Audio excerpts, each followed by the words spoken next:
Gold, trusted gold buyers. మీరు తాకట్టు పెట్టిన బంగారాన్ని విడిపించి ఈ రోజు ఉన్న మార్కెట్ ధరకు కొనబడను. టెర్రరిస్ట్ యాక్ట్ అంటారు దాన్ని. ఇప్పుడు మీరు చేసేది ఏంటి? మీరు మిలిటరీ టార్గెట్స్ మీద కొట్టండి, నోబడీ విల్ స్టాప్ యూ. ఎవ్వరు ఆపరు మిమ్మల్ని. మీరు రెవల్యూషనరీ గార్డ్ పోస్ట్ మీదనో, రెవల్యూషనరీ గార్డ్ హెడ్ క్వార్టర్స్ మీదనో చాలా కొట్టారు వీళ్ళు బాంబులు. 15,000 బాంబులు చేశారు, మిస్సింగ్ బాంబ్ కేసెస్ అన్నమాట.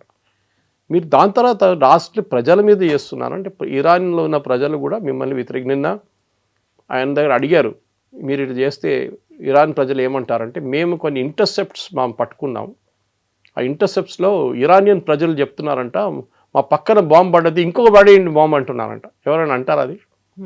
ఇప్పుడే మా పక్కన ఒక బాంబు పడ్డది, ఇంకో బాంబు పడండి, ఇంకో పంపించండి, ఇంకొన్ని బాంబులు పంపించని అంటున్నారంట. ఐ మీన్ లాజిక్ లేదు మాట్లాడిన దాంట్లో. ప్రజలు అక్కడి నుంచి బతికి బయటపడడానికి ట్రై చేస్తున్న బదులు ఫోన్ చేసి చెప్తారా ట్రంప్కి ఇంకో బాంబు వేయండి, ఇంకో 2 బాంబు. అదే టైంలో బీబీసీ నిన్న ఒక ఇంటర్వ్యూ చేశారు, ఒకటి కాదు, they did series of interviews అక్కడున్న ప్రజలతోని. సో వాళ్ళ దగ్గర అడిగిన ఒకటే ప్రశ్న, ట్రంప్ బాంబు వేయబోతున్నాడు power plant and your bridges.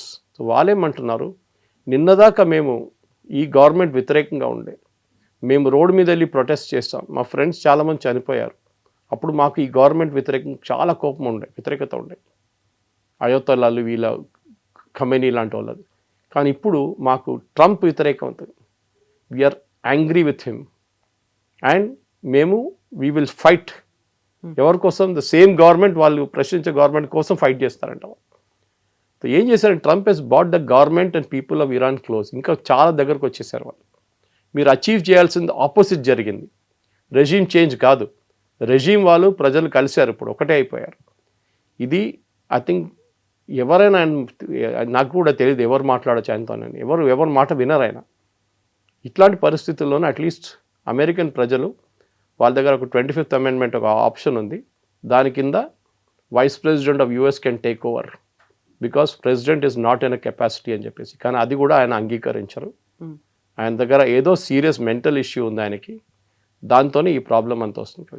So ఇంగ్లీష్లో ఒక మాట ఉంటుంది sir, known devil is better than unknown God అనేది.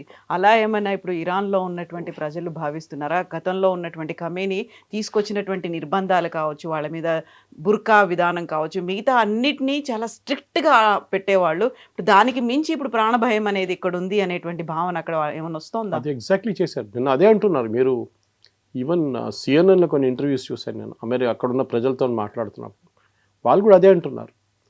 మాకు వీవర్ టోటలీ బాంబింగ్ మొదలైనప్పుడు February 28 ఖమేనీని చంపినప్పుడు వీవర్ ఆల్ రియలీ హ్యాపీ. మేము పండుగ చేసుకున్నాం ఇంట్లో, ఆ రోజు క్వైట్ సెలబ్రేషన్ చేసుకున్నాం, రోడ్ల మీద కూడా వచ్చారు చాలా మంది. కానీ ఇప్పుడు ట్రంప్ వ్యతిరేకంగా ప్రొసెషన్ తీయాలని మాకు అనిపిస్తుంది అంటున్నారు. ఎందుకంటే మా లైఫ్ హెస్ బికమ్ హెల్ అంటున్నారు వాళ్ళు. వాళ్ళ హాస్పిటల్స్ని కొడుతున్నారు, వాళ్ళ మెడికల్ ఫెసిలిటీస్ని కొడుతున్నారు, వాళ్ళ టాప్ మోస్ట్ ఇంజనీరింగ్ కాలేజ్ని కొట్టారు నిన్న తెహరాన్లో, ఇస్ఫహాన్లో వాళ్ళ న్యూక్లియర్ ప్లాంట్ దగ్గర కొట్టారు, బుషహర్లో కొట్టారు. ఐఏఈ అంటున్నారు ఆ బుషహర్ ప్లాంట్లో మీరు ఇంకా బాంబింగ్ చేస్తే అక్కడ చుట్టుపక్కల 5,000 కిలోమీటర్ దాకా ఎవరు ఉండలేరు. ఆలోచించండి, where entire Gulf will go 116 అయిపోతుంది అంతే. రేపు ఆయిల్ లేదు, గల్ఫ్ లోకానికి గ్యాస్ లేదు, ఏం దొరకదు, మళ్ళీ షెర్నోబిల్ లాగా ఇంకోటి తయారవుతుంది. ఐ థింక్ ట్రంప్ చాలా మటుకు ఒక ఏం చెప్తారు విచ్ సెండ్కి వచ్చేసారు ఇప్పుడు. ఆయనకు అర్థం కావట్లేదు ఆయనకి ఏం చేయాలని. ఆయనకి ఈగో ఏంటంటే ఈ గవర్నమెంట్ నేను చెప్పింది పట్టించుకోవట్లేదు, సో వీళ్ళకి ఒక పాఠం చెప్పాల్సింది, నేను బాంబేసి వీళ్ళని ఫినిష్ చేసేస్తాను. కానీ యూ కెనాట్ డూ దాట్. ఏదో ఒక రోజు మీ కర్మ మీద వెంట పడుతుంది మీద. అది ట్రంప్ కూడా తెలుసు. అది మీరు ఒసామా బిన్ లాదెన్ చేసింది కరెక్టా కాదు మనం అడిగేది చెప్పేది ఇక్కడ. వాజ్ 9/11 కరెక్ట్ కాదా అని. కానీ ఒక్కొక్కసారి అనిపిస్తుంది ఇట్లాంటి పని చేస్తే ఏదో ఒక రోజు అక్కడున్న ప్రజల్లో ఒకరు కూడా తిరిగి వచ్చి మీ మీద ఇట్లాంటి ఒక అత్యాచారం చేస్తే మీరేం చేస్తారు?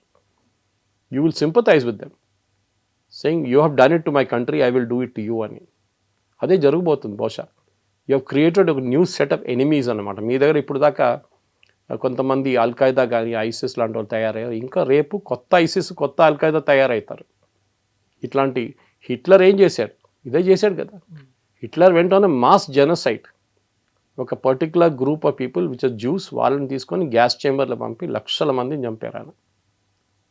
ఆ హిట్లర్ని ఇప్పుడు కూడా మనం హిట్లర్ అంటాం. ఇప్పుడు ట్రంప్ కూడా ఒక హిట్లర్ లాగా తయారవుతున్నాడు. దట్ ఈస్ క్రియేటింగ్ ఒక వార్ క్రైమ్ చేసి అక్కడున్న ప్రజల్ని చంపుతున్నారు. ఎందుకంటే వేలాది మంది చనిపోతారు, దీంట్లో డౌట్ లేదు. So he should be contained. ఆయన్ని అమెరికన్ కాంగ్రెస్ కానీ రిపబ్లికన్ పార్టీ కానీ ఒక అగ్రిమెంట్కి వచ్చి ఈయనని he should be removed as the president of United states. అది ఒకటే సొల్యూషన్, ఇంకేం లేదు. ఇప్పుడు ఇంత అవుతున్నప్పుడు నెతన్యాహు అయితే ఏం మాట్లాడట్లేదు. ఐదర్ ఇరాన్ మాట్లాడుతుంది, ఆర్ఎల్స్ డొనాల్డ్ ట్రంప్ మాట్లాడుతున్నారు. సైలెంట్గా ఇజ్రాయెల్ తన పని తను చేసుకుపోతోందా అనుకున్నప్పుడు ఇంత అగ్రెసివ్గా డొనాల్డ్ ట్రంప్ ముందుకెళ్తున్నాడు. Then what is Netanyahu is doing అనేది? This war is Netanyahu's war actually. మీరు గుర్తుండదు, ఫస్ట్ డే February 28th రోజు it was Israeli bombing. America participate చేయలేదు దాంట్లో. వాళ్ళు బాంబు వేస్తున్నాడు, మేము కూడా ఏం చేసుకోవాలి, పక్కన కూర్చొని చూడాలని చెప్పి వచ్చాడు ట్రంప్. కానీ ఆయన ఎప్పుడు ఆయన వైల్డెస్ట్ డ్రీమ్తో అనుకోలేదు ఇది ఇట్లా అవుతుంది, స్ట్రెయిట్ ఆఫ్ హార్మూజ్ బ్లాక్ అయిపోతుంది, దాంతో లోకంలో ఉన్న మొత్తం అన్ని ఎకానమీస్ దెబ్బతింటుందని అనుకోలేదు ఆయన. ఇప్పుడు ఎకానమిస్ట్ ఏమంటున్నారు, నిన్న చాలా ఫేమస్ 2-3 ఎకానమిస్ట్ అమెరికన్ ఛానల్స్లో మాట్లాడితే ఏమన్నారంటే, అదారు అడిగిన ప్రశ్న ఇది, రేపు ఈ యుద్ధం ఆగిపోతే ఎన్ని రోజుల్లో ఒకటి ఆయిల్ ప్రైసెస్, సెకండ్ లోకంలో ఉన్న ఫైనాన్షియల్ స్టాక్ మార్కెట్స్ ఎన్ని రోజులు పడుతుంది నార్మల్ సెన్స్కి రావడానికి? వాళ్ళంటున్న నెల కాదు, సంవత్సరాలు పడుతుందంట. అమెరికన్ స్టాక్ మార్కెట్స్ కానీ, యూరోపియన్ స్టాక్ మార్కెట్ కానీ, ఏషియన్ స్టాక్ మార్కెట్స్, అది కాకుండా ఆయిల్ ప్రైసెస్. మీరు ఆయిల్ తవ్వి బయటికి తీయొచ్చు, కానీ మీరు రిఫైనరీ పనిచేయట్లేదు. నిన్న మనం మాట్లాడుతూ మన ఇంటరాక్షన్ అయిన తర్వాత గంట తర్వాత ఇజ్రాయెల్ వెళ్ళి సౌత్ పార్స్ మీద కొట్టారు, ఇరాన్ గ్యాస్ ఫీల్డ్స్ మీద. ఇరాన్ ఊరుకుంటారా ఇప్పుడు? ఖత్తర్ని కొడతారు. ఆల్రెడీ గ్యాస్ ఫెసిలిటీ ఆగిపోయింది ఖత్తర్ది, ఇంకా కొడితే ఈయన లేను, అది 10 సంవత్సరాలు పడుతుంది మళ్ళీ రిపేర్ చేయడానికి. So what are you trying to achieve? అప్పుడు ఇజ్రాయెల్ ఇప్పుడు ట్రంప్ మాట వినకుండా కూడా చేస్తుంది. ఎందుకంటే ఈ ఫస్ట్ టైం సౌత్ పాస్ కొట్టినప్పుడు కవిత గారు మీకు గుర్తుంటుంది, ప్రెసిడెంట్ ట్రంప్ ఒక వార్నింగ్ ఇచ్చాడు ఇజ్రాయెల్కి, నెవర్ డూ దాట్ అగైన్ అని చెప్పారు నెతన్యాహుకి. ఎందుకంటే దాని ఇంపాక్ట్ చాలా ఉంటుంది, డిఫరెంట్ ఉంటుందని చెప్పారు. కానీ అదే జరిగింది నిన్న. అగైన్ ఈ హిట్ సౌత్ పాస్. అంటే ప్రెసిడెంట్ ట్రంప్ తెలియకుండా చేస్తున్నారా, తెలిసే చేస్తున్నారు? ఇది డెఫినెట్గా ఐ థింక్ ఇజ్రాయెల్, మీరు అడిగిన ప్రశ్నకి, ఇజ్రాయెల్కి వాళ్ళ అచీవ్ చేయాల్సిన ఆబ్జెక్టివ్ వాళ్ళు అచీవ్ చేస్తున్నారు సైలెంట్గా. నిన్న వాళ్ళు ఇరానియన్ రెవల్యూషనరీ గార్డ్స్ ఇంటెలిజెన్స్ చీఫ్ని కొట్టారు. అది యుఎస్ చేయరా పని, యుఎస్ బాంబింగ్ చేస్తారు అంతే. కానీ ఇజ్రాయెల్ ఏమో స్పెసిఫిక్ వాళ్ళ ఎనిమీస్ ఎవరు ఉన్నారు చెప్పారు కూడా. నిన్న వాళ్ళ డిఫెన్స్ చీఫ్ చెప్పారు, మా వైపు బాంబులు వేసిన వాళ్ళు 10 సంవత్సరాల ముందు కూడా ఉండొచ్చు, మొన్న వేసిన బాంబులు కూడా ఉండొచ్చు, ఎవరు మా మీద మిసైల్ ఫైర్ చేస్తున్నారో వాళ్ళని అందరినీ మేము ఫినిష్ చేసేస్తాం. ఇప్పుడు Iran main revenue source oil, petrochemical. నిన్న పెట్రోకెమికల్ ప్లాంట్స్ మీద కొట్టారు.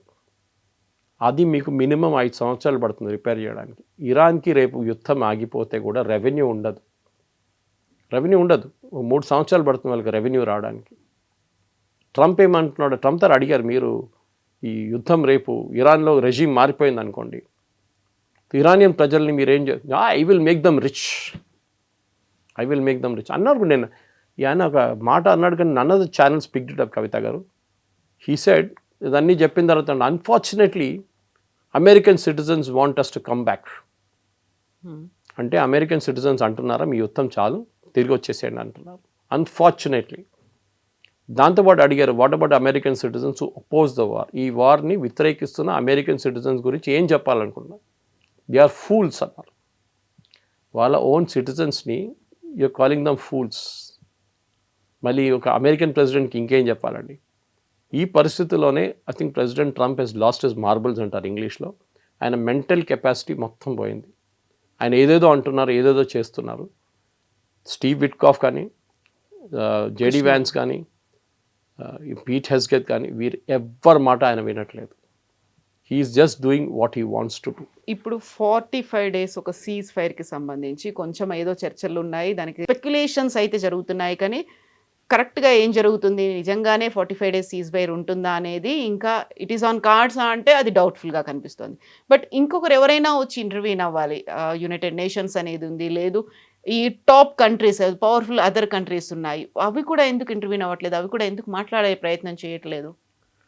వాళ్ళు ఎవరు చెప్తే పట్టించుకుంటారా ట్రంప్? ఆయన నిన్న ఇంకో స్టేట్మెంట్ ఇచ్చారు, నేటో ఈ హేట్స్ నేటో. నేటో అంటే ఆయనకి బీపీ ఎక్కువైపోతుంది ఆయనకి.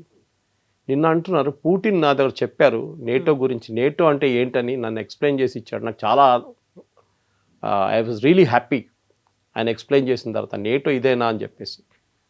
పుటిన్ చెప్పిన మాటకి విలువ ఇస్తున్నాడు ఆయన. ఇదే మనిషి బైడెన్ గవర్నమెంట్ ఉన్న టైంలో పుటిన్ని తిట్టారు. ఆ టైంలో పుటిన్ యూక్రెయిన్లో చేస్తున్న యుద్ధం కానీ అది హ్యూమన్ రైట్స్ వయలేషన్స్, అది పుటిన్ జైలు వేసేసేయాలి అన్నీ చెప్పారు. అదే ట్రంప్ ఇప్పుడు పుటిన్ సపోర్ట్ చేస్తున్నారు. రష్యా, కవిత గారు, ఈ యుద్ధం మొదలైనప్పటి నుంచి రెండు దేశాలు అన్నిటికంటే ఎక్కువ రెవెన్యూ సంపాదిస్తున్నారు ఆయిల్ నుంచి. ఒకటి ఇరాన్, ఒకటి Russia. Russia is now selling oil at $105 per barrel. వాళ్ళ దగ్గర నెక్స్ట్ 5 సంవత్సరాలు కావాల్సిన డబ్బులు వాళ్ళు సంపాదించుకున్నారు ఈ నెల లోపల. వాళ్ళు they're just selling oil like crazy అన్నమాట. వాళ్ళకి ఆయుధాలు ఏంటి, వాళ్ళు ఏం కావాలంటే కొనుక్కొచ్చి యూక్రెయిన్ మీద రేపు. సో ట్రంప్కి ఏంటంటే ఇప్పుడు ఒకవైపు ఇరాన్, ఇంకోవైపు నేటోని కూడా కొట్టాలని ఉంది ఆయనకి. చెప్పారు కూడా కదా, నేటో నన్ను హెల్ప్ కోసం అడిగినప్పుడు రాలేదు. ప్రెసిడెంట్ మ్యాక్రాన్ గురించి చెప్పారు, స్టేట్మెంట్ ఇచ్చారు. ఆయన వైఫ్ ఆయన కొడుతున్నారు, ఆయన వైఫ్ ఆయన తిడుతున్నారు అని చెప్పి పర్సనల్ మ్యాటర్స్ కూడా ఒఫిషియల్ దాన్ని తీసుకు. కానీ ఇరాన్లో ఉన్న రెవల్యూషనరీ గార్డ్స్ వాళ్ళు చాలా క్లియర్, ఇవాళ కూడా వాళ్ళు స్టేట్మెంట్ ఇచ్చారు, we will fight to the finish.